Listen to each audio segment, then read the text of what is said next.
Sana po makita natin kahit gaano karami ang kayamanan ng tao, hindi ito magpupuno ng kanyang pangangailangan.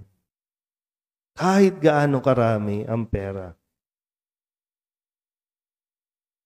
Hanggat wala at hindi mo itinuturing na kayamanan ang matagpuan ang Diyos, hindi ka titigil mangamkam, hindi ka titigil mag-ipon ng mag-ipon para lamang makita mo ang paglago ng pera mo o pagdagdag ng numero sa iyong mga bank account.